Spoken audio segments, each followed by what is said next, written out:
Hello and welcome back to the final recap episode of 2024. As always, or for the first time, actually, I'm one-fifth of your hosting crew. We have a full house on the program today.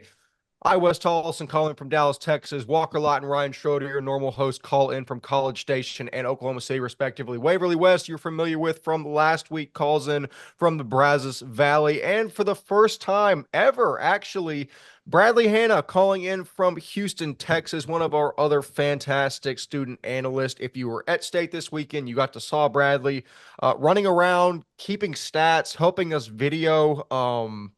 What else? His own interviews is too. His own interview. That's what I was Interviews. going to say. Bradley might have done as many or more interviews as I did since I was gone for D1. Yeah, it turns out that we figured out that the kids could do things and we made them do those things. But in all seriousness, we're incredibly grateful for what both of you did at state. Bradley, haven't had a chance to speak on episode yet. Number one, any overarching thoughts on states? And number two, thank you for coming on the program. Yeah, of course. Thank y'all for having me on per usual. I personally had a great time at state. I had a great time getting to meet everyone because before that I'd only met Walker in person, I think. So I got to meet you, Wes, Ryan, and then the other student analysts. It was a great time. We got to watch some football and have a great time. Definitely so. What were your thoughts on George's? Okay, so I actually texted one of my friends when we were when y'all said we were going to George's. He went to Baylor and he said, "You know what? George's is classic. It's a great place." And I had some nice chili dogs. I'll say that. He did. Good. Okay. I was scared. The way you were amping up, I was scared you were going to slander George's, and that would have been your last words on this program, as we would have kicked you out very shortly. But I'm glad you enjoyed it. It's a staple for the podcast. Ms. Waverly West, thank you for coming back yet again. Same question as Bradley. I will first of all say thank you for your coverage in Waco and any overarching thoughts. A lot of stuff happened. Who would have thought in the four state championship games? But your thoughts on the contests? Yeah, every game definitely had really good aspects. Some of them were obviously bigger blowouts than others, some were much closer, but I had a great time, like Bradley said, and all of them were super fun to be at, met lots of fun people, and always a fun time. Absolutely. Walker Lott and Ryan Schroeder, we are on a tight time budget. So I'm going to ask for one sentence from each of you to describe the emotional whirlwind of the weekend. Ryan Schroeder, I'm going to make you go first. One sentence on state. Uh, Well said. All right, let's move on to the next Walker one. Lott, Ryan Schroeder will come back to you. dude, that's insane. How did I just blank? Gross. Wet, Oh, that's um, good. That's good. rainy, fun, good times. Yeah, that's not a sentence, but hold It on. does. It's more of just a There's a lot of commas in there. I wasn't an English major, so that's don't. fair. Ryan Schroeder, do you have a sentence as opposed to a conglomeration of words? No, it's good. My good friend Coach Jason Lavorne said that I know ball. So if you didn't know that, now you do. We're gonna have From to hear about Coach that, Lavorne. Wes, for the rest of our time. We're Is doing that this. wait? Can I slot that? Can we slot that in Nope. right here? Nope. Slot Nope, that Ryan in. doesn't edit the episode, so Nope, you I will not do. see that right Speaking here. speaking of editing the episodes, Wes, you missed the last episode of the season's intro to the episode. So you didn't do the Oh, intro this time. I dude. know I So didn't. I thought about that before and realized that Can I we don't know fire how him? much longer my voice has left. You know, you mm, figure out if you cover a game in 40-degree rain for 3 hours, you're going to get sick from it. So we're probably going to get to the Second Baptist game and my voice is going to completely go out. mm, We'll see. But I decided I was going to be as conservative as possible, understandable. maintaining my voice. That's not just because I forgot to do it. Anyways, that is that. You know what? Let's go straight into the pick record. I would say I have it on my phone. I do not. Ryan Schroeder, I think you since we'll come out and say it right now. Ryan Schroeder won the pick record. He is now not the defending champion, but he has won it twice now. He has now finally gotten up to my level with two pick record championships after I held it for 2 consecutive years. Walker Lott finished second. I finished third. Technically, Ryan has a better winning percentage than the three of us since he has taken a year off. So in 2 out of the 3 years he has participated, he has won. So Ryan Schroeder, I don't have the exact game number in front of me. All I know is I finished 2 games behind y'all, I think, and you finished tied with Walker, but the point differential decided it. Yes. So final record should be 204 and 54. Me and Walker both would finish with that. Wes will finish 202 and 56. And from a record standpoint, we crunched the numbers on the games, and I finished with a 112 point differential, and Walker finished with a 133 point differential. That's actually really bad in the grand scheme of things. Like to think about it, like we had multiple games where we were 40 points off. That's really bad. But me and Walker both did have games where we were only 6 points off the score, which is pretty impressive. But anyways, all that to say, it's been great. I'm ready to bring the trophy home if there is one. And if not, that's okay. I will be happy with bragging for the next 9 months. I would like to remind you how humble I remained in the 12 months following my pick record trophy. Humble. It's an elite fraternity to be a part of. You don't have to go around saying that you have the trophy. It's just it's sort of assumed. Um all all that being said, even finishing last, I picked games at like an 80% clip. I'll take it.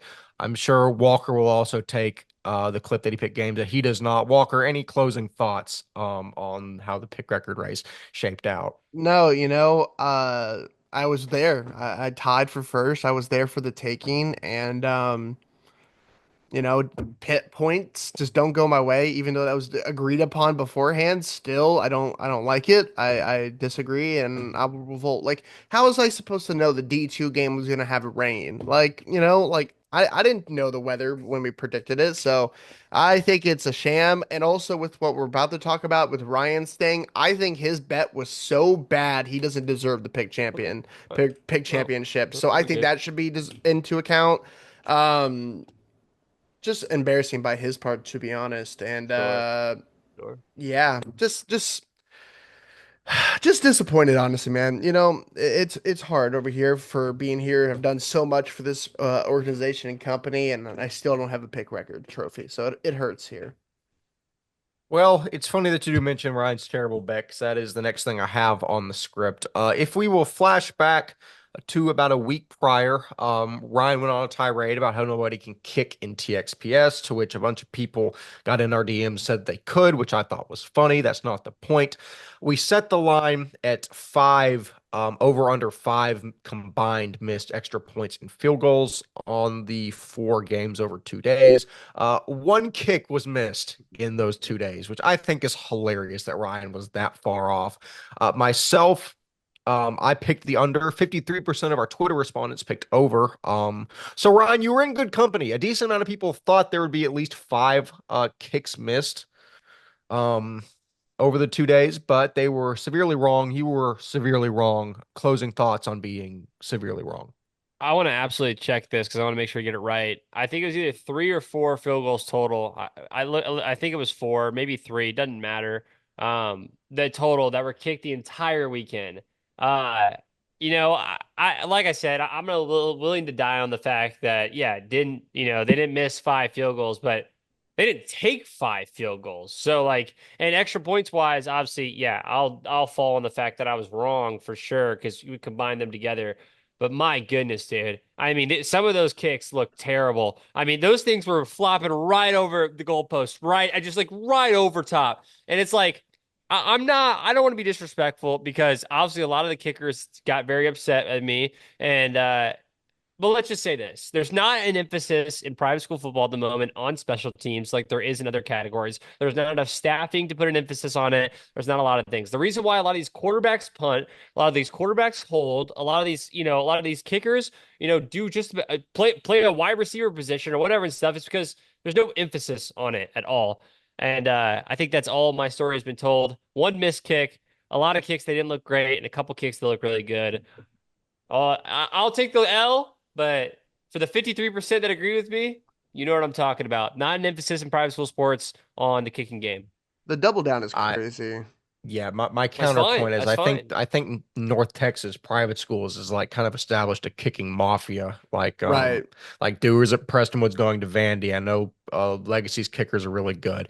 Anyways, we're not going to spend time on that because we have other things to get to. However, Ryan was incorrect. I wish we had actually bet Whatever. something on this because maybe I could have gotten a free dinner at George's out of it, but nonetheless, we move on to Whoa, oh, whoa, the whoa, whoa. Real quick. In your feed soon, you'll be looking at the pick losers. The pick loser, Mr. Wes Tolleson, will have to do a cheer routine put out by Waverly. Make sure to keep a lookout for that. Let's not forget that. Wes Tolleson, the loser by the largest margin. Put that in your feed very soon. Keep a lookout for that. Well, yeah, I had assumed that we had all forgotten about that and really Nope. thought that I was gonna get away with that. And apparently that's not the case. So I'm going to yet again hope that in a couple days everyone forgets about that again and we can continue to move on. So Ryan, thank you for bringing that up. And by the way, it was not a large margin.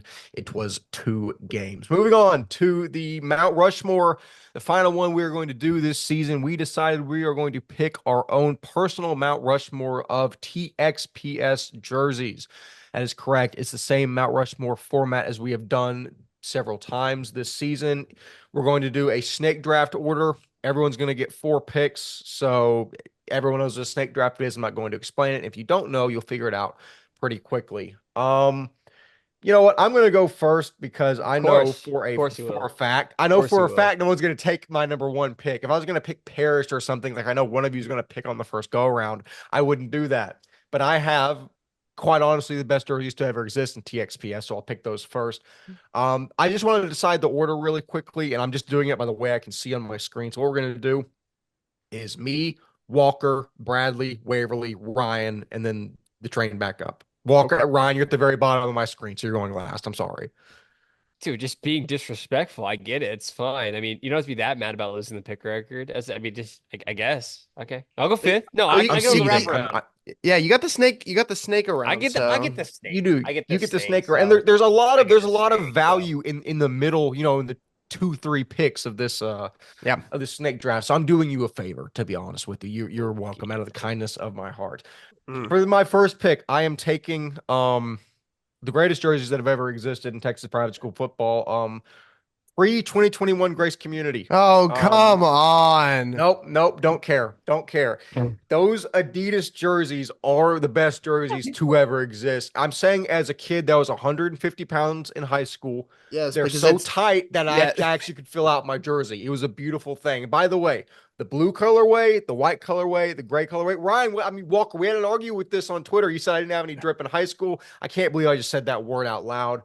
And I showed you the all whites were Yes. clean. Don't They care. they were I'll ride for clean. those jerseys forever. Those jerseys, Adidas back in the day, I don't know if it's still like I'm gonna guess it is, but they were so tight, so no one wanted to play in them because you had to like cut them open basically to get inside them. But for you, yes, skinny Oh you, yeah. that works perfect. But Oh still, yeah. No, they're not great. They're not the top, but I will respect your alma mater in a way. I agree, and I will say to tell you how skinny I was in high school.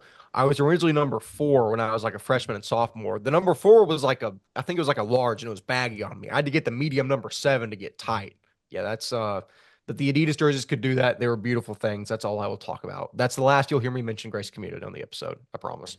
So is it me next? It's Is that the you. It's you, then Bradley, then Waverly, then Ryan. All right, I'll go clear as number day. I'll go Parish. I mean, there's no other 1A, 1B, 1C. There's Parish. I'll do the red, they're white. They're all white. They're red and the white. Like they perfected the red and white and blue, and it's been unbelievable watching their jerseys. They've always been good. They even upped it with the scripted Parish this time around, this upcoming year. So very, very thankful for elite jerseys from the school in Farmers Branch. Bradley, Hannah. Uh, I'll go with a little bit of a sleeper pick, the Liberty Christian Warriors. Mm. I love the baby blue. It looks clean. We saw the whites for the state championship game with the navy helmet. It's nice. I think Liberty Christian's a solid pick. I did forget they had baby blue. That is a very good pick. I'll give you that. Yep. Waverly. Okay, are we allowed to do SPC? Is that allowed? Yes, absolutely. I don't like that you Okay. said that. I'm going with the Kincaid purple jerseys. I think those look so good. Not many teams have purple, so I think it's just like a unique color, but I really like those. I Forgot about definitely had SKC. those on my list, and they were gone, but they weren't my top pick remaining. Ryan Schroeder. We are doing school though, right? You because I know Walker picked Parish total. So just what Yeah, say at the schools, right? Okay. total school. Just making sure. I really I have back to back. So I'm gonna go. I really like legacies. I think legacies are really cool. I think they perfected the script first for everyone else that didn't try the They script. did. This is true. So I will go to that. Very homer pick, but I think it does work well. We've had some jerseys better than others. We had some really bad jerseys when I was in high school, but we've done better since. And then on the loop around, give me Nolan Catholic. I love Hmm. just the different navies and like the horn on the helmet is so cool. It's unique. Like I think Nolan Catholic's is tough. And it's Adidas and their Adidas jerseys look so sick. So The Adidas okay. jerseys go hard. The problem with that is they got rid of those this year. The horn is gone, and they Oh, moved you're to right. like Russell, I think Russell Athletic, Okay, and their I'm gonna jerseys look like Hallettsville Sacred Hearts with the two okay, stripes on the side. I'm gonna pivot. I'm gonna pivot because I for you're exactly right, and I see them You right can now. have them as your choice. You can absolutely like West did I his just old, but I I'm just just don't. Yeah, I'm gonna Yeah, pivot. no, like I said, they don't have to be this year's jerseys. They can be past jerseys Oh, like okay, Grace. okay, Remember, okay. Graces now are Under Armour and they're disgusting, but I said I wouldn't talk about You're them right. You're anymore. right. You're right. Okay, I'll take the past Nolan Catholic. I think those are really cool. I think they're really cool, and I actually do love the other logo too. I love the full logo as well. So either way, I love it. All righty, Waverly, back to you. Second pick to kind of copy Bradley, but not really. Also baby blue, Cypress Christian. I love how those look. Just the light blue and the white, really simple, really clean. I think they have really good color scheme and just the light blue specifically. I There we I go. I can't I don't get the hype about the Cypress unis. I'm not gonna lie. I don't see the vision. I truly don't. Because we at You the sound like retreat, Ryan Schroeder. yeah, no, at the I don't know retreat, what you're people talking about. answered that, and I was like, I feel like they could do so much better. That's my personal opinion, but I don't see the hype, but everyone else does. So maybe I'm missing something. Maybe you are. Bradley Hannah, are you missing anything? What is your next pick? Well, you see, I think I'm gonna keep it with the homer pick. We had Wes picking Grace and Ryan picking Legacy, but the four pin Christian Academy, those black on black jerseys are clean. I'll say that the black helmet also to go along with it. We're actually getting rid of those for next season, so that's very upsetting. Hmm. But Okay. before these have got to be like elite jerseys. I have to pick my own school, but I like it. The funny thing is, I just had to delete Fort Bend off my list because they were also on there. The All Blacks are clean, and the uniforms you'll have coming up also are very clean. I will say that. Walker Lott, what we got? Yeah, I wasn't gonna do it, but since she just did one of the jerseys, I'm gonna do the Kincaid all black Jordan jerseys. I Uh, just Nope, no, nope. One school. It's got to I just be. asked the school. Yeah, we can't do Yeah, that. if you take a school, she chose the purple I jerseys. know, but You like chose three Parish jerseys. I you've said got to that. She didn't decree if you it. take a school, the school's off the board. I Fine, fine, apologize. I don't make fine, the rules, fine, but fine. I think I just did.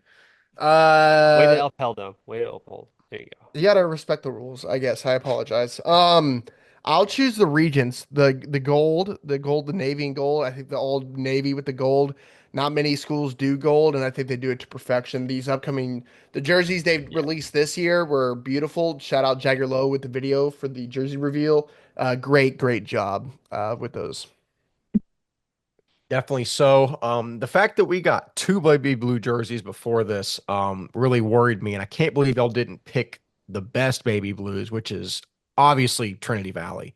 Trinity Valley's baby blues are better than Cypress Christian. Oh, crazy, crazy, crazy, crazy. I'm looking at them right now. I actually was about to write them down. I really don't like the blue outline over the baby blue. I think it See, looks really bad, I honestly. don't know. I like them. I like them. I like their whites. And that's again, me liking a baby blue uniform is telling because I'm a big Duke fan. I hate North Carolina. I despise those uniforms. I do like Trinity Valleys. I think they're the best ones.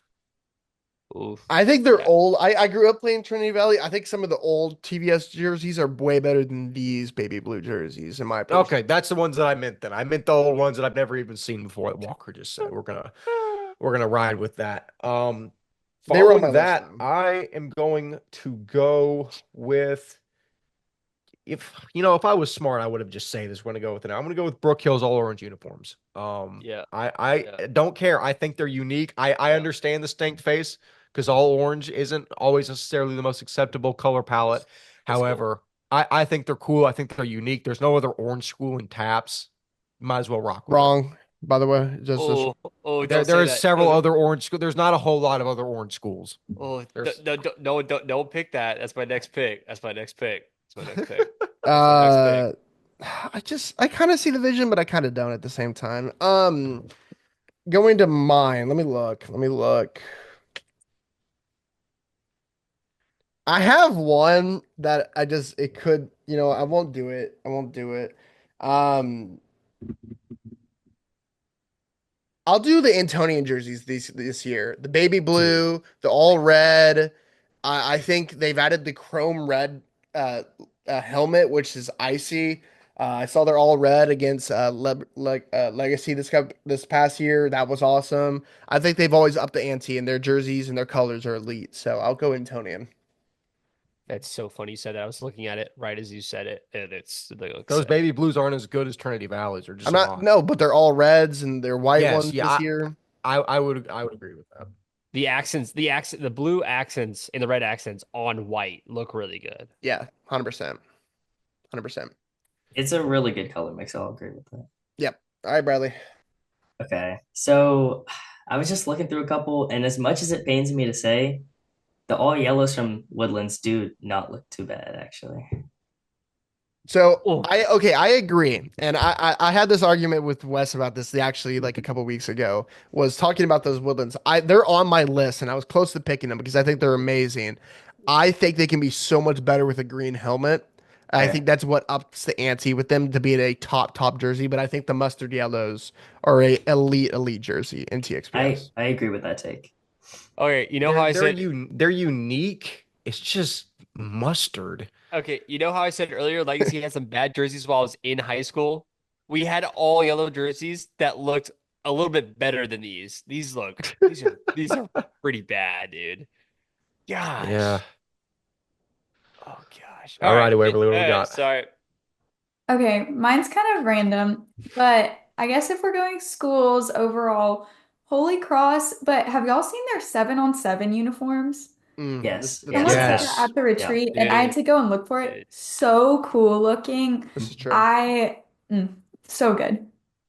So you have never Fair. seen this, but I'll help your case. They have a green jersey, like a lime Yes, they green do. jersey that So they good. wear here and there. They wore it last year Which versus doesn't make underneath any one. sense, by the No, way. no, it doesn't, but it's cool. It's an So alternate. yes, it's an alternate Yeah. jersey that's lime green and it's awesome. So that adds to your case. Holy Cross is definitely up there for sure. Jacob Bermudez actually sat me down when we were at state, and he made me look at the Holy Cross 7-on-7 jerseys. And he knows ball. What That's can I on say? brand. On brand. He knows He ball. does no ball. All right, Ryan. All right. So I told you I was gonna stay with this one. Man, they're really good. I low-key have some other bangers though instead of this one. I'll take it because I said I was going to. St. Pius. Obviously I'm a huge fan of orange and black. I went to school in an orange and black school. I have a lot of orange and black in my closet, obviously, and I think orange and black looks really good. St. Pius over the years has gotten better on their jerseys. Some have been better than others, but with a little more money to the school and I think a little more money into the like jerseys and stuff, things have looked better than in the past. So St. Pius is one of mine for sure. Um, and then my other one on the way back, Yeah, final one. my final one, I have four names here, okay? Man. Okay. Oh, dude. Okay. All right. I'll go with this one because I think someone else will probably take it. So I kind of want it. I said it in person when I saw them on Friday. I thought they looked sick. I think they still look sick. First Baptist uniforms are incredible. I think the white is just beautiful. The blacks are beautiful. The helmet itself is gorgeous. I love the unique. I mean, a bunch of teams do this, but the unique stickers on the helmet to make the red pop out on the white. First Baptist is 1000% on there for me, and I think and then they wore the blacks with the white helmet at state with the red. Bro, I mean I probably should have taken that sooner, man. That truly is up there for me. And then obviously Lavorne had the vest on. The rest of his guys, they had the shoes they're talking about. Bro, Getting that's glazy. that's up there for me. A Glacy? Yeah, sorry, that's a little much. He Gotta said I had no ball, so I just got. we got to stop that. We have to stop that. Okay, Waverly, okay, sue me, dude. All right, gosh. Waverly, your final pick for the Mount Rushmore. Okay, most of y'all did y'all's homer picks, so I'll do BCS, but specifically this year we got red jerseys. Walker got to see them at homecoming, I think. Those looked so good. We're Yeah. kind of bring red back into the color scheme, so really like BCS's red. I They're can't argue with that. they're a top 10 jersey in TXPS. I'd argue with the wall. I was gonna pick BCS. I think their jerseys with the Eagle script. I think they're clean. Uh, Personally, I love them. So Oh, I So just realized Brazos Christian fan page used my picture for his final score. That's very nice. I was trying to go find the jerseys. I would like my credit. I'm just kidding. Bradley Hanna, your final pick for the jersey. yeah, so Ryan and Waverly stole my picks. Actually, I was going to go with First Baptist, and then I switched up to Brazos. So, um, I had to rush something, but I think I got a good one. I got to rock with the D3 state champions, Dallas Christian, the all black and the blue highlights. It's pretty clean. Yeah, the I agree lightning with bolts that. on They're the side. classics. they're classics. They're Very much Yeah, classics. it's kind of like Classics. Notre Dame in college football. It's just like Yeah. it's not as flashy as Notre Dame could be, but it's like just a classic staple Yeah. uniform. Doesn't get Not old. your name's not Ryan Schroeder. Your name's Walker Lott. Walker, final pick for the Mount Rushmore. Ooh wee. Um, Man, I have a lot of choices. I have a lot of choices. I will go. I'm going to do something this year, but I'm going to specifically talk about the helmet. The Second Baptist all gold helmet they introduced this year was sensational, and adding that to more of a gold addition to the all navy jerseys and the all white jerseys really makes it a top look in TXPS this year. I just think those are unbelievably cool. They look sick. I'll go the Eagles.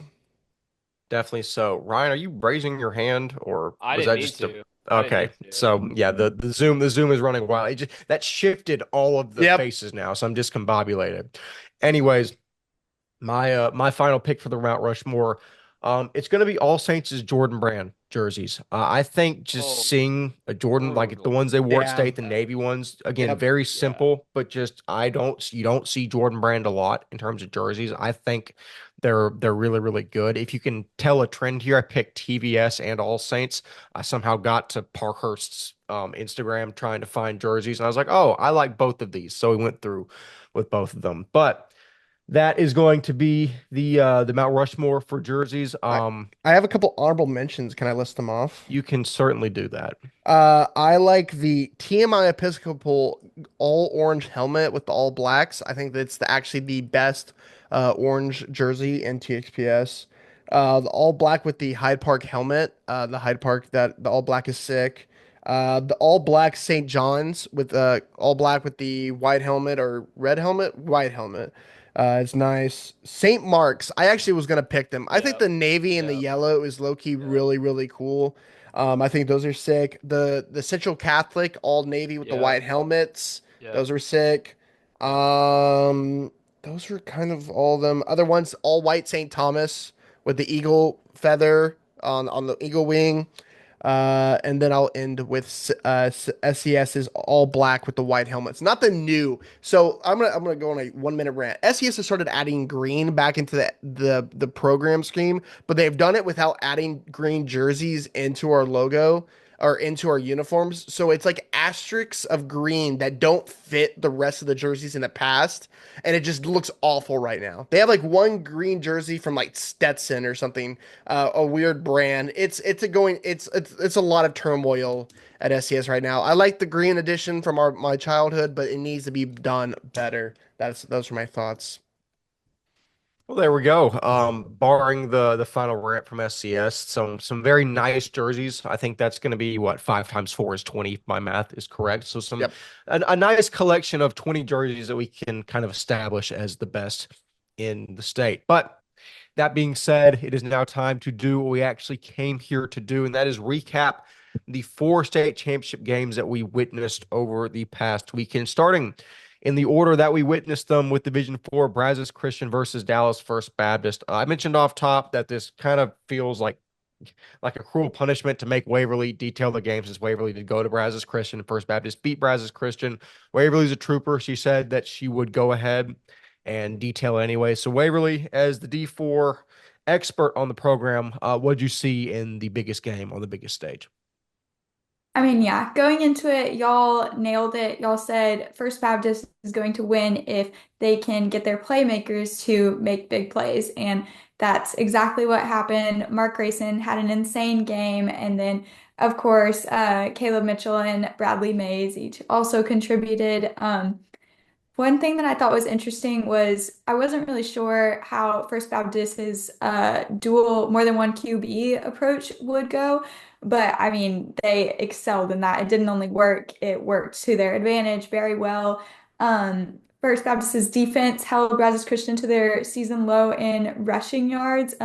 Brazos Christian only had 37 rushing yards, and for most of the season they were a team that relied a lot on their rushing offense. So that was definitely a factor in the game. And just like y'all said, First Baptist's just skill, quickness, and athleticism proved to be just too much for Brazos Christian in the end. But I am very proud of my Eagles and how we played. But all the credit to Coach LeBourne and the First Baptist Saints. They played a very good game. Yeah, absolutely. At the end of the day, I think the two most deserving teams made it to that spot, which was nice to watch. Like you said, Mark Rayson scored 3 of the first 5 touchdowns for First Baptist. I mean, it's going to be hard not to give that man Defensive Four or Division Four, excuse me, MVP just for what he does on both the offensive and defensive side of the ball. But First Baptist was, I mean, they were just bigger, faster, stronger. That's really what the game came down to. I will say Brazos Christian did not lose this game at all because of lack of effort, etc. First Baptist had 5 Division I athletes on a football team. That's really what it came down to. My kind of thoughts moving away from the game are that Brazos Christian's going to be a perennial state contender as long as they keep Coach Wash around. I think that program is going in the right direction, especially with guys like Cooper Murr, Micah Saxey, Jack Williams, and Reed Jackson returning. It's a good program, but obviously there's another good program in Dallas and First Baptist with Jason LeBourne and guys like that. Both of these teams, you'd probably do yourself well to be familiar with them because you're going to see them pop up a lot around the state conversation. Walker Lott. No, I think you're kind of that point. Like I said, big time players make big time plays, and that's kind of this game.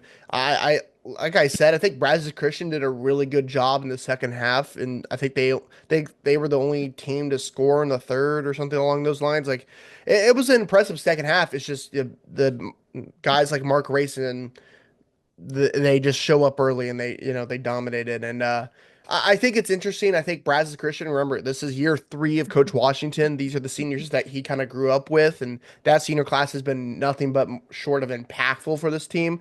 The legacy they'll leave and the dominance that they will continue to show because of the senior class is going to be a storyline for sure, and I hope they get talked about for a long time. I think this is interesting. The scene, I think Brad's Christian, you can tell me Waverly. I feel like y'all are growing as a school. More people are coming in. It's slowly and slowly growing. I think that's what's going to be interesting is how can they, if they stay in D4 for the next 4 years, how can they compete? Because I think Brazos Christian has the guys. I think Cooper Murr is the best quarterback in Division 4, and he's a sophomore. So if you grow around him, you get pieces around him, guys from maybe like Consol, or you go to CHHS and guys can maybe transfer over. It could be a recipe for success for Brazos Christian. But the question is First Baptist. They lose Bradley Mays, Caleb Mitchell, Mark Racing, Quincy Reams. They have Jordan Adonistis, they have Corey Thomas coming back, Dylan Jones, but some of their superstar athletes are gone. Knowing that team though, they're gonna have some young guys on the come up. But there's a lot of storylines about both teams because I think both teams can be the top teams in Division Four again next year. It's just see who steps up to the plate. Yeah, definitely so. Ryan Schroeder, if I pivot to you, are you going to say anything about Coach LeVore and saying you know ball, et cetera? Because I think we've beat that horse half to death already. Why are we saying that? I can't say anything about that. Well, He literally has an avocation out for me. I mean, that is insanity. No, I'm just is kidding. that a word? Overall, I really enjoyed seeing First Baptist play. I mean, obviously, Wes went out to a game earlier this year, really early in the year, and I kind of like fell in love with the program a little bit with how things are run there and how they've been playing. And just the overall like attitude, I guess, at First Baptist, which was like, you know, we're gonna do well and we're gonna look good doing it and we're gonna have the moxie and we're gonna, whatever. Like I really like that a lot. And I think it just comes from a whole school perspective. I like what Coach LeVorn had to say in his interview to US as well. Really kind of brought it all back together as well from more spiritual sense. But overall, in the grand scheme of things, I think they're a really well run team. And I think guys like Quincy Reams and Mark Rayson, especially Mark Rayson, probably one of the best athletes we saw all weekend long. But yeah, just it was a great showing, and yeah, First Baptist really just really proved that like they are D4, and there was no messing with them at D4. Yeah, definitely so. Wire to wire favorites as a couple other teams in these spots were. Bradley, Hannah, any quick thoughts on Brazos Christian First Baptist before we move on? Oh, I mean, we kind of already summed it up, but First Baptist really just dominated on all sides of the ball. We saw Quincy Reams. He had a great game, almost 200 all-purpose yards, and he had an interception. I got to talk to him after the game. It was his first ever interception, actually. So he said he had a great time just playing the game, and he's excited for the next level also. Yeah, absolutely. You'll notice I hesitated for a second there going to Bradley between his first and his last name. So I almost called him Bradley Mays because we've got First Baptist players on the brain. But that being said, we will now move on to the Division 3 title game, which was Dallas Christian versus Holy Cross. And I'm going to be completely transparent here. I have never rooted harder for a team than Holy Cross in this matchup. I know we're an unbiased program. You got to see where I'm coming from, though. DC's won 3 straight. I mean, I've got ties to DC. I have a lot of family who went to DC. I have a family member that still kind of coaches at DC.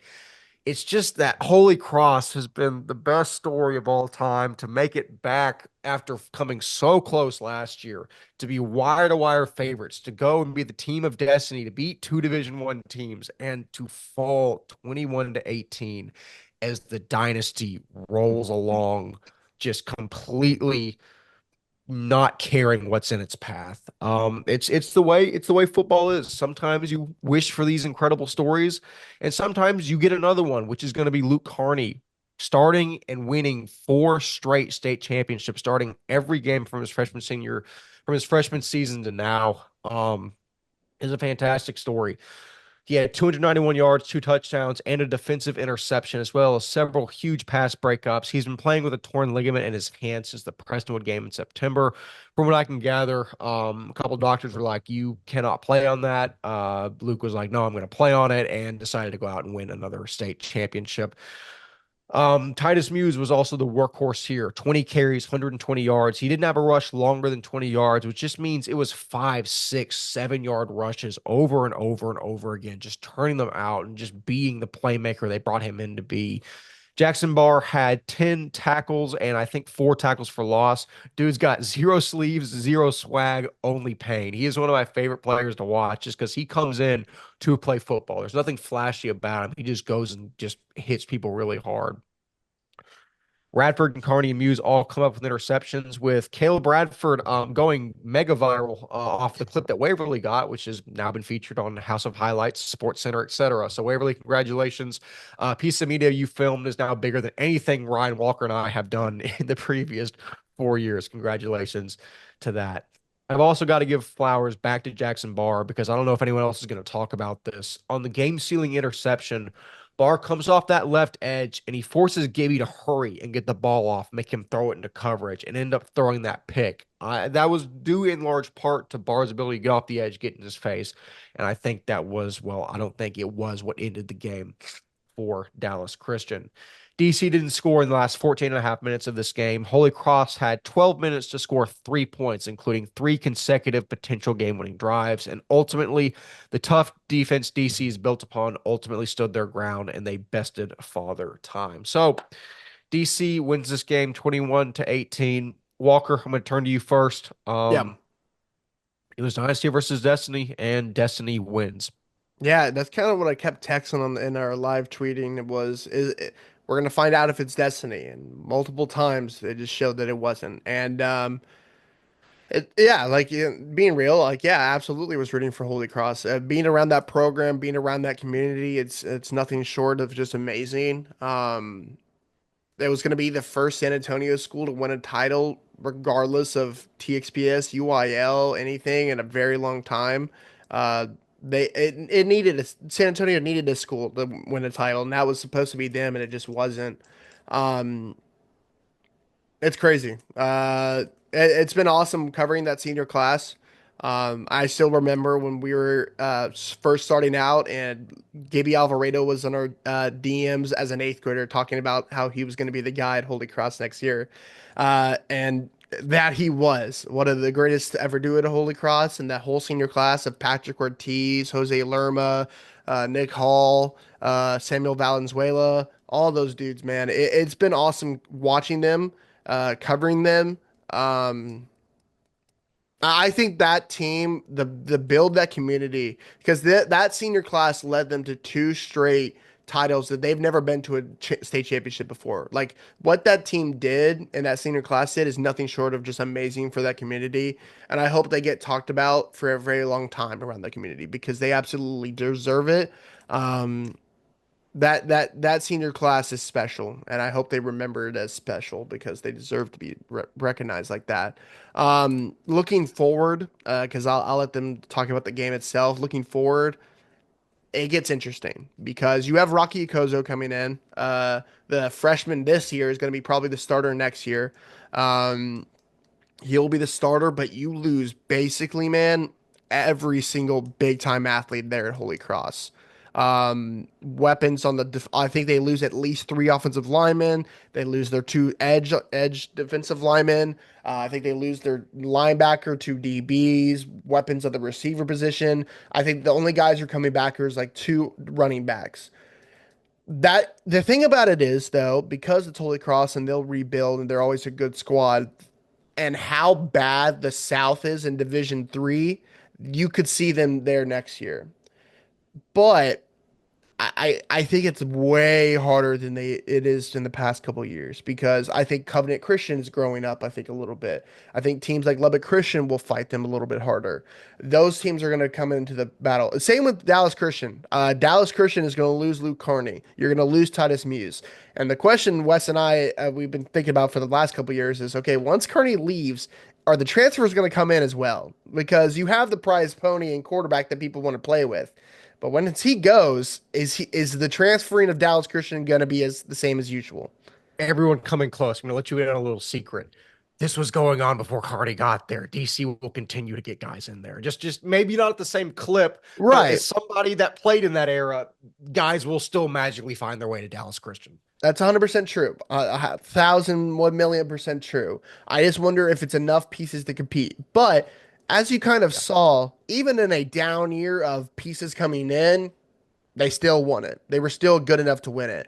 So if you bring in five guys that are good athletes, you might win a chip in D3. The other teams just don't have enough pieces to compete.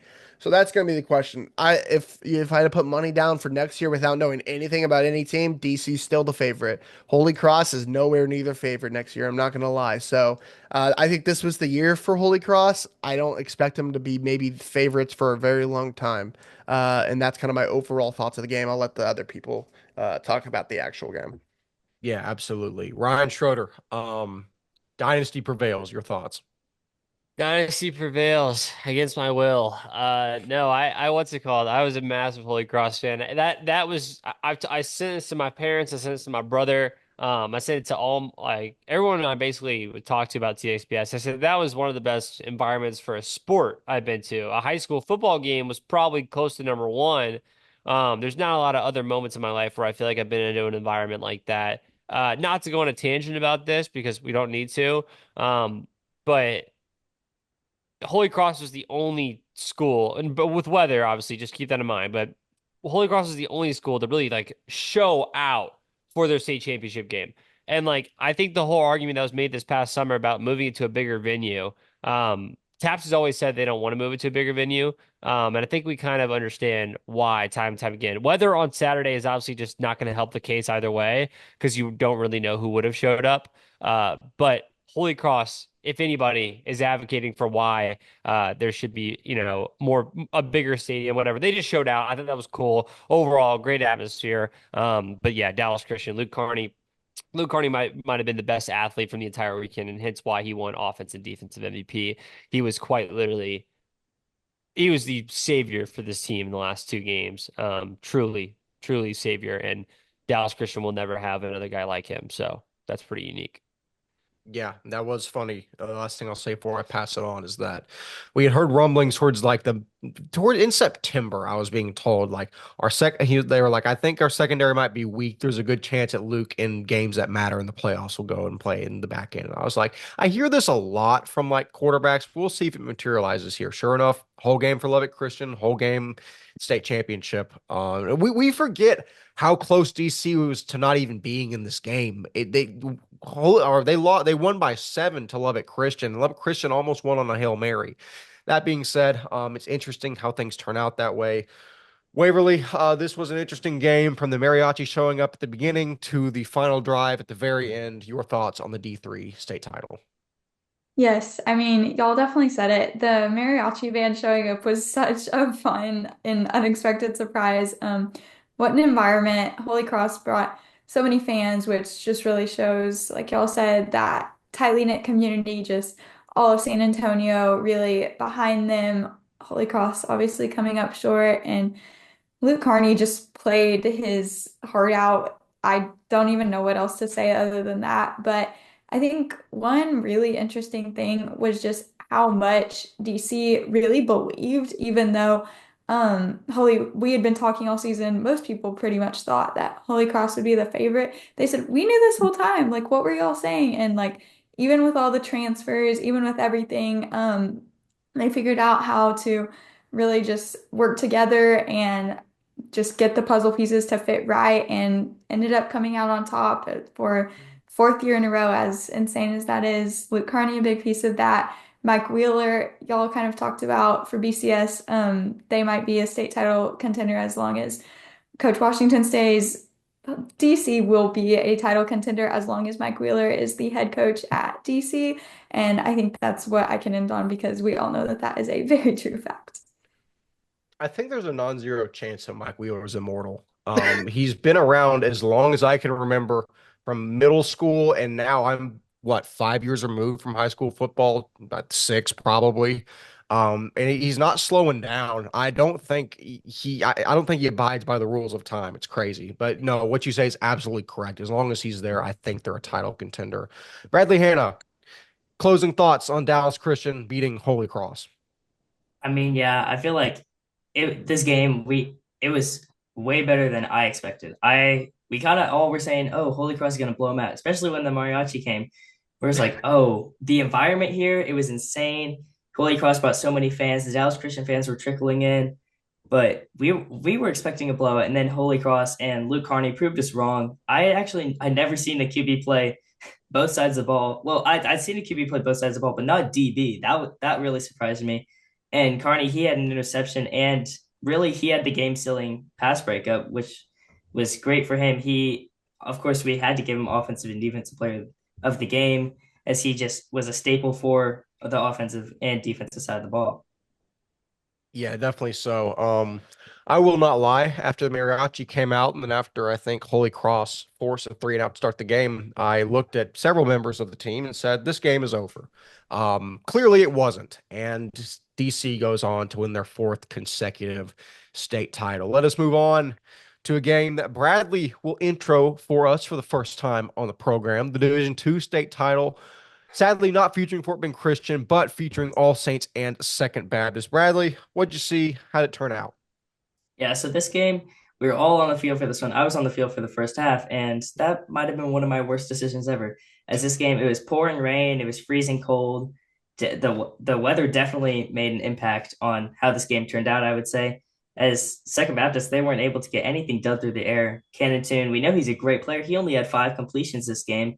The All Saints defense was really flying across the field. They had 4 turnovers. Dalton Knapp had 3 sacks. One of those was back to back to force a big third down. It was really a very defensive game. Second Baptist scored on the opening drive. They kicked a field goal, but after that, it was really over. And really, the final piece to it was the Gavin Parkhurst slide into the end zone. That kind of did it, and it was a nice cherry to the cake. But All Saints really just controlled the ball on defense and offense all game. Absolutely. I didn't know they put cherries on cake. That sounds like it'd be a good cake. But You never done no, that? in all seriousness, that is perfectly put. It took a lot of my notes. Just that All Saints' defense just smothered Second Baptist. I mean, junior Keon Adkins had 4 tackles for loss. As you mentioned, K-State commit Dalton Knapp had 3, Maynard had 2. And you can say that the rain played a factor, and I'm sure that it did, but the fact of the matter is All Saints held second under their scoring average by a factor of 10. They averaged 30, they scored 3. That's not just rain. And also, my final point is that Gavin Parkhurst just wins football games, man. He's a gamer in every sense of the word. He has been since he outdueled McKeever, as Walker said in 2022, Oh, and good. he's still doing it. Run, pass, truck, juke, a proven commodity is walking into San Marcos this coming fall. All Saints is the only undefeated state champion this year, and they are the third in the last 2, joining Liberty Christian and Dallas Christian. There's some fun trivia for you. Walker Lott, Yep. it was the Saints at the beginning of the year, and the Saints go marching in and win. Who came up with that caption, by the way? That was really good. Very, Thank very you. good caption. Thank you. Thoughts on the Saints marching in? Dude, um, we talked a lot about like Kincaid's defense this year. We talked about a lot of others, you know, uh, Liberties and others.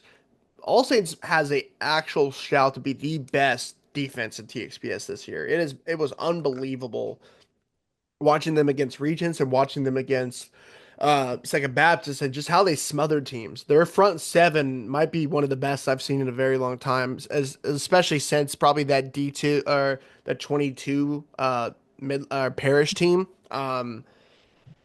When you have K-State, when you have I forget the sophomore on the other side, number 88, you have Jacob Maynor in the back, and then you have TCU commit Blake Robinette, who might be one of the most underrated, and he's going to TCU, most underrated guys in TXPS this year. They're just monsters. They're pure monsters. Kingston Buyer as well. Like it's just unbelievable. And you saw this offensive line too. I'll give Second Baptist credit. They held a really good offense, All Saints offense to only 21 points, but it wasn't enough. Like their offense was just absolutely stopped. And Cannon Toon couldn't get anything going. Langston Davis was solid here and there, but just not enough to really get going. Overall, a crazy game, a crazy atmosphere, very chippy. The rain did not help that. It was a chippy game. Um, yeah, it was an interesting one. And as I always do, I'll look forward a little bit. All Saints is still probably the top favorite for next year. I think they have the pieces. I think Dalton Jackson Knapp will be the guy next season unless they bring someone in, which I don't think they should. To be honest, I don't think he's good enough. You have Hudson Reeser as your star wide receiver one next year. You have Bork Toller coming back. The offensive line without Ian Bothwell and Hudson Dalton, I think, are young, so you'll have pieces return. Um, you have other guys on the defensive side. I know number 14, that's the 6'4" safeties. He's a sophomore. Like they got dudes, man. Um, they're absolutely the favorite. And knowing All Saints, there's gonna be pieces coming in next year. There just will be. So I'm not surprised if they're the absolute favorites next year and one of the best teams in TXPS. On the flip side, I think it's going to be an interesting team for Second Baptist next year. Um, I think with Fort Bend being interesting as well. I think with TWCA looking interesting as well. I think it's going to be a battle to who can make it out of the South next season, especially with regions that's coming up from the North. Um, I think Canton is still with Santiago Fernandez, the top 1A, 1B type of quarterback in the South. I think they have the guy. You lose Bryce Butler, who is massive. When we didn't talk about Bryce Butler enough, that in that game alone against All Saints, he did everything he could to keep them in that game. He was unbelievable. Interception, multiple TFLs, tackles at the line of scrimmage. He was one of the top linebackers at TXPS. Showed why that game. So you lose him, you lose RJ Lee, you lose Cash Harris, you lose Alan Thomas is a junior, I think. So like. You have pieces and you're going to fight for a district title next year. They always do. And you'll have a couple guys probably here and there, but it's not going to be a for sure. We're going to state next year in Second Baptist. I would have to agree with that. Ryan Schroeder, All Saints best Second Baptist to win the state title. Your thoughts? Yeah, I mean, I think I was pretty spot on when I said that All Saints was truly, was probably a lot better than the other competition around, at that level, whether that be Second Baptist or Regents. Uh, they truly proved that too. I mean, they played at a high level. They ran through Regents and Second Baptist. And I think I'm pretty happy to say that this All Saints team was incredible. Gavin Parker is like he tried to tell us after the game. What quarterbacks have done or what guys have done it, have won at SBC, then gone the next year and won at TAPPS. That's probably not really been done before. And also All Saints, doing it for All Saints too, who has never won a state championship in TAPPS, according to what we know. That's also super impressive. There's a lot of things to take away from this game. All Saints obviously has another legacy coach there as well. Uh, what Coach Beck has done with that program and stuff over the years has been absolutely incredible. In the same vein as the way that Coach Wheeler has done at DC, what Novikov has done at Parish. Those are legacy coaches. Those are coaches who have transformed programs over time. There's a lot of things to say about that, but overall the teams look incredible. The one thing I will say about Second Baptist, which give them their flowers, they locked up Camonte Williams. Locked up Camonte. They didn't throw it his way, basically. Ethan Dishman, man, dog. Dude, bro, they put two over there the entire game. Obviously, that left for more. They left for more space on the field, obviously, because they're putting two on Camonte every single time. But, dude, pretty impressive to say the least that they were able to lock him down. Problem is, Second Baptist or All Saints has players all over the field. It didn't really matter if you locked up Camonte; they're going to beat you somewhere else. That's the thing. Like Second Baptist played a good game on defense. Yeah, They yeah. did 21 points. If you came into this game and you said All Saints will only score 21 points in this one, Yeah. I would have called you crazy. Same. The crazier thing though was that Second Baptist only scored 3. That's the even crazier thing. Right.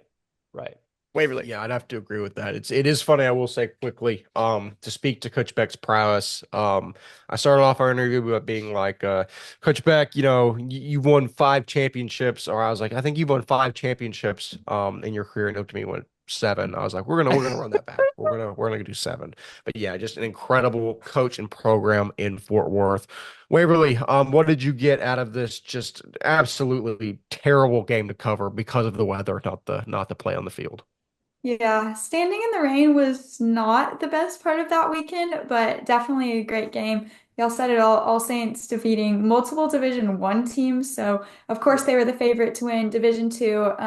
Just wanted to shout out something that Dalton Knapp said whenever I interviewed him post game. He said last year after losing in the semis, which I believe they lost to Liberty Christian, very understandable in the team that they are, but we'll get to that later. He said last year after losing to them in the semis, my class, the seniors this year, vowed that we would never lose another game, and we didn't. And I just think that was so impressive with the schedule that they had. I mean, you look at that schedule at the beginning of the season, even with the roster that they do have, you say, okay, they play Parish, they play Prestonwood. Like those are 2 legit teams. Like the odds that they go undefeated, probably not great. Like they have some guys, but I mean, they did it. Undefeated state champs. I just think that's so impressive. Gavin Parkhurst can do it all, no matter what he's doing. If I have my stats right, he's the Division 1 passing yards, I mean, Division 2 passing yards leader, and then also up there in rushing yards. What a season for All Saints. Coach Beck, obviously a great coach, and they won it all. Yeah, no, absolutely.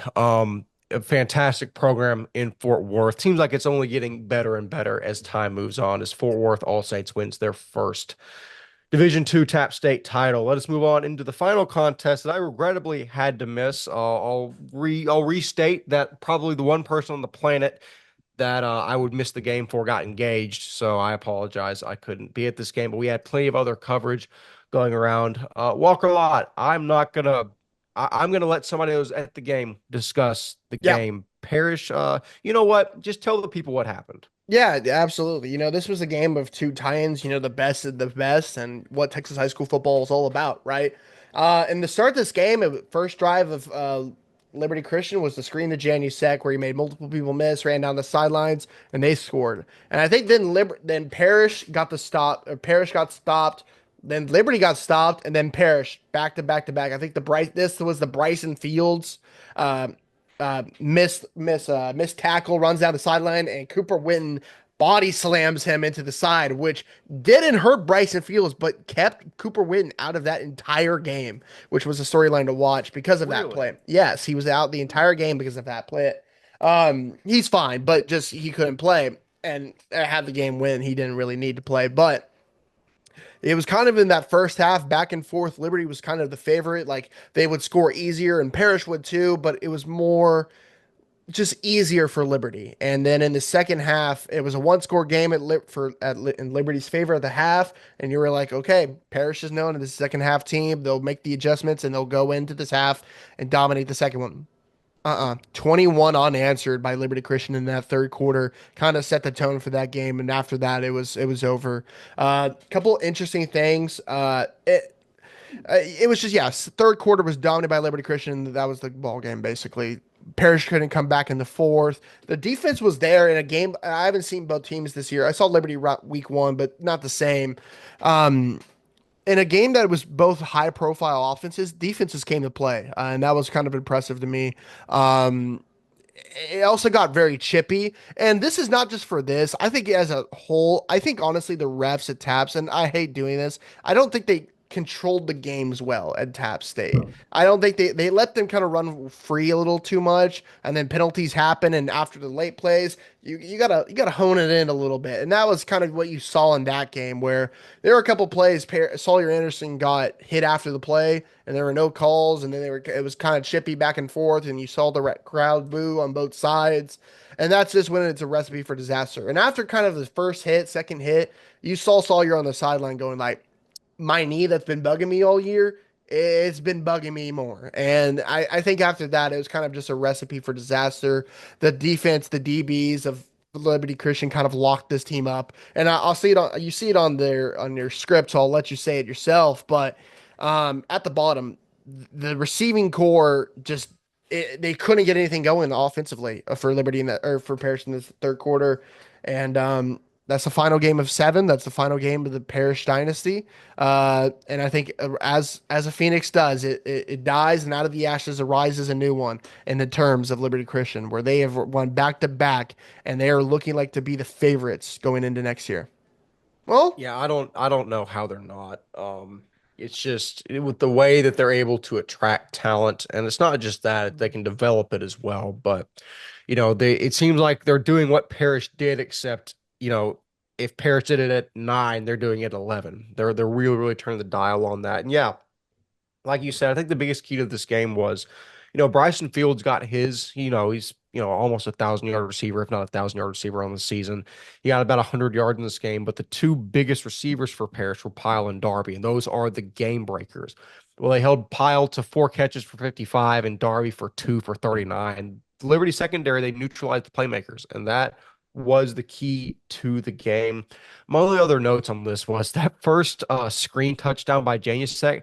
that's just him being better than every other person on the field, Yep. point Yeah. blank, period. And there's a lot of guys going to play college ball on that field, whether it's that, whether it was the just insane one-handed catch, the picture that we got. I've never seen like he looked like Spider-Man. It wasn't like the OBJ catch, but he's like he was, dude, it was Like insane. It was like Jason Witten himself, when I interviewed, I wanted him to talk about that senior class, right? And I talked about Brady Janusik, and he said there's not a better player on this field than number 10. And when you have a guy like that saying that, you know he's legit. And he even said in his interview that might not be his last football game, and that's going to be interesting to watch if OU comes to call in, which they should. If anyone from OU is watching, you're in a rough spot right now. You call Brady Janusik. Anyways. I'll talk a little. I'm gonna ramble for a little bit, but I want to talk about that senior class for Liberty Christian. We had a big argument in the press box after that game of like, when did Jason Witten start? But it was when Jason Witten started in that 2-8 season.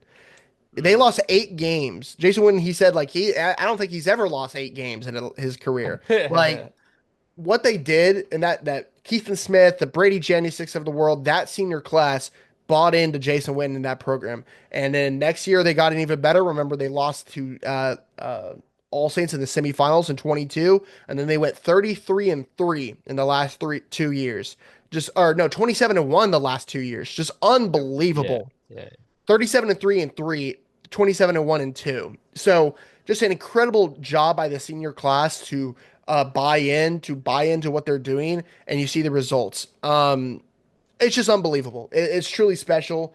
Looking forward, I think it's going to be interesting. Like you said, Wes, I think they're going to be the favorites, but they're going to lose a lot. They're going to lose 2 starters, maybe 3 starters on the offensive line. They lose their entire receiving core. They lose their starting running back. They lose guys on the defensive side, Maddox Security, Nick Blevins, Brady Janusek.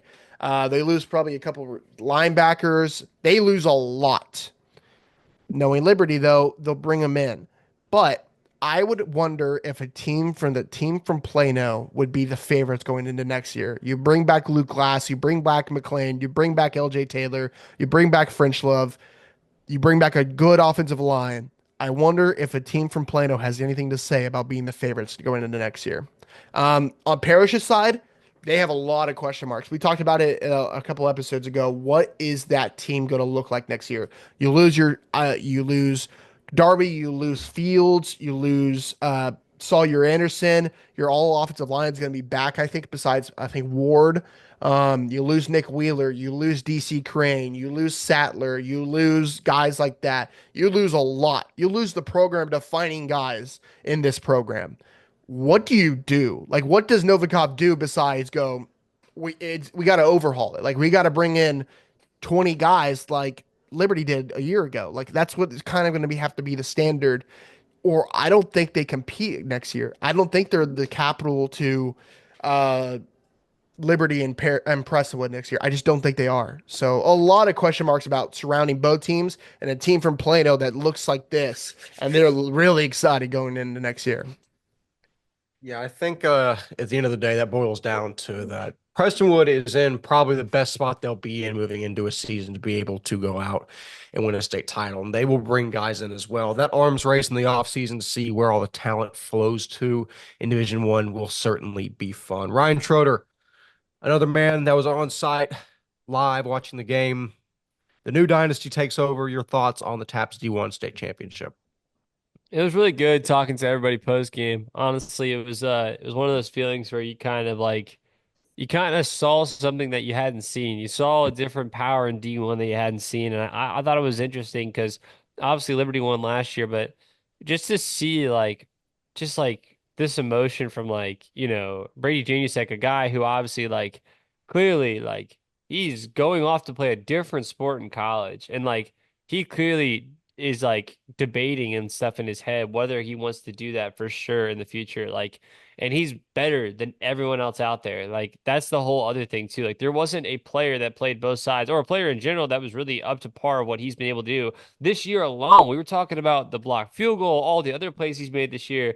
Overall, Brady Janusek is one of the best players we've seen this entire season. And when I watched him 2 years ago, I watched him and I was like, man, that 2025 is really, really good. Well, that 2025 is done playing football. It's kind of an insane thing to think about. Same with all the rest of the guys, Sawyer and all of them with Gibby, the rest, the whole list and stuff. It's kind of cool to see all these guys. But the one comment I have to make. So, ironically, on the last episode, we talked about how Jordan Black, head coach of Fort Bend 2 years ago, had said the comment, "Hey, why don't we stay around and play Parish tonight?"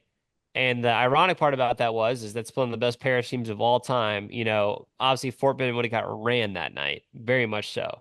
Um, and the most non-ironic part ever, if All Saints, the one team All Saints didn't get to play in TAPPS this year, that would have been on that level of the rankings, the final rankings, it would have gone Liberty, and then a Kincaid somewhere up there, but All Saints also up there, and then the rest. So Kincaid slot wherever you want to slot in, but All Saints and Liberty, the two teams that didn't play each other. All Saints, if you don't remember, started out their year beating Paris, beating Prestonwood. They beat Second Baptist. They beat Regents. They have every win under the belt that they would need.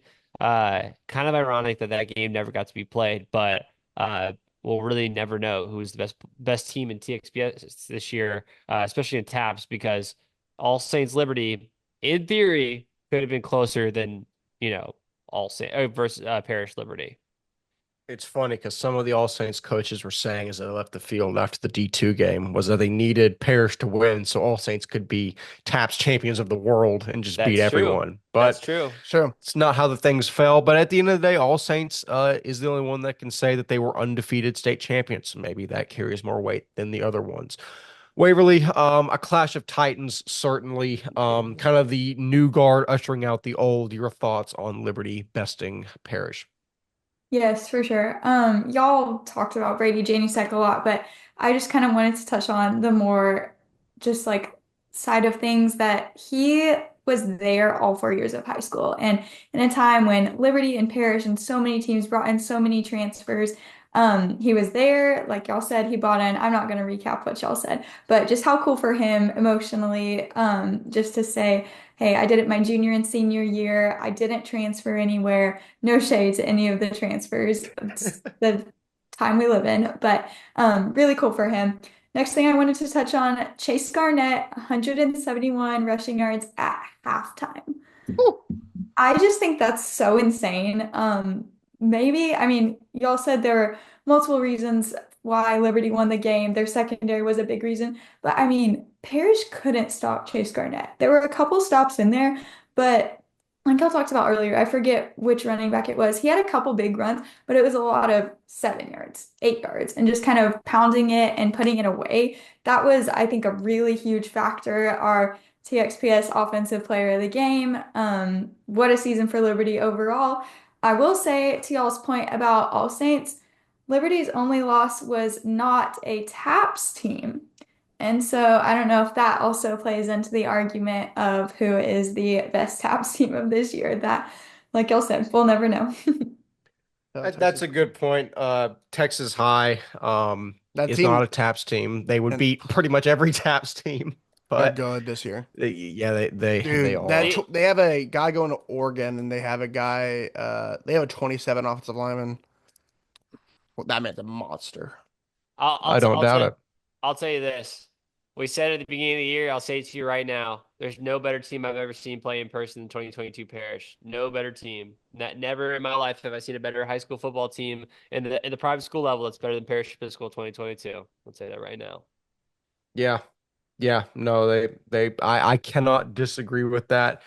Bradley Hanna, to close out the entirety of the recaps for the 2024 TXPS season, your thoughts on Parish Episcopal falling to the New Kings Liberty Christian? Yeah, so it was okay. At the first half, they got me. I was told I thought Parish was actually going to take this one away. It was close. You jinxed It my was pick. close. I did. I think I jinxed it. It was a one Ain't score no game. jinx. Like That's an you awful said. pick. Fair, fair. But like just to open up the game, so Liberty scored the 50-yard Brady Janusek touchdown. I was running stats for the game. This is one of the craziest stats I've ever had. There were 4 plays, and 3 of those were touchdowns consecutively. That's Liberty, unbelievable. yeah, Liberty had a 50-yard Brady Janicek touchdown. Parish had a 52-yard catch and run by Bryson Fields. Then Nick Whaler scored 23-yard touchdown, and then immediately Chase Garnett had a 70-yard touchdown. That was insane to me, but it all in all, Liberty ended up running away with this one. And like you said, maybe Prestonwood has a shot next year, but Liberty still does have Quinn Murphy for another year. And as we know, he went 16 for 27, 268 yards, and 4 touchdowns. So Quinn Murphy is a dog and he's a baller. Yeah. Yeah, no, he certainly is. Yeah, Quinn Murphy is going to be the real deal. Baylor's got a good one there. I want to say one last thing, and then Wes, you can wrap us up. We didn't talk much about it because he was on the losing side, but what Sawyer Anderson has done this year has been nothing short of incredible. Um, it's crazy. And one thing we're going to be doing, Wes and I have been writing it on in the behind the scenes is a 25 class of 25 article that we're kind of deep diving into guys we've seen since they're freshmen or sophomores, and talk about them a little bit because it's the class we grew up with, of our community. This was our first full season with the class of 25 as freshmen, and my ever first game I covered for TXPS was Bel Air Episcopal, Parish Episcopal. It was Sawyer Anderson's first ever game, and it was funny because we talked about it a little bit after the game, where he was kind of like Chicken Little, where his helmet didn't fit him, he didn't fit into his shoulder pads, his jersey was too big, and that was Sawyer's first ever game. And seeing him now is kind of crazy. Seeing finally from the start to the finish, it's been an awesome career. He's leading. He's a leader in DFW passing yards. He's second place all time in passing yards behind Grant Gunnell. He is one of the most in touchdowns, wins. He was one win away from winning four straight, having the same stat as Luke Carney. Because I was looking it up, Wes. I don't think he ever didn't start a game because of injury. He played all 4 years. And so that would have been the same stat as Luke Carney. He was one game away Yep. from that. Yep. What Sawyer Anderson has done in his career is nothing short of incredible. We talk about the Mount Rushmore, right? And what Sawyer has done, he absolutely deserves to be on that. He's beaten Alito. No one else is beating Alito. He beat Alito, Titletown. That 22 team, he was the quarterback for that. He beat Austin LBJ a couple times. He beat China Springs. He played South Oak Cliff, the best I've ever seen him, and I will ever see a private school team play it. What Sawyer Anderson has done for that team has been incredible. Like Preston Stone started it, right? He won the first two, but him carrying the torch as a freshman was just incredible, and I think he deserves his flowers. I think that 25 class deserves his flowers, and it's been awesome watching him these past couple years. I know I remember his parents watched us for the past couple years. They pay attention to what we do. It's been awesome watching the Anderson family grow up at Parish Episcopal. So thank you for dominating. Thank you for letting us cover. And this is kind of for the whole 25 class too. Like, thank you. Like, if y'all didn't respect us and accept us into the community, like, we would not be here. So thank you, 25 class, for allowing us to cover y'all, man. It's been awesome to go doing it. So Wes, wrap us up, man. Yeah, it doesn't really feel like 4 years since we were juniors and Ryan was a sophomore in college, and we were just kind of spitballing into a microphone about players we thought were good and teams we thought could go a long ways. But 4 years later, those guys are now graduating high school. We are out of college. We're old, and the podcast trucks along. Just echo Walker. Thank you yet again to everyone that supported us back then, supports us now. We've made a dozen tweets about it, but thank you again to the interns and the student analysts that came along with us to state and allowed us to pump out incredible amounts of content.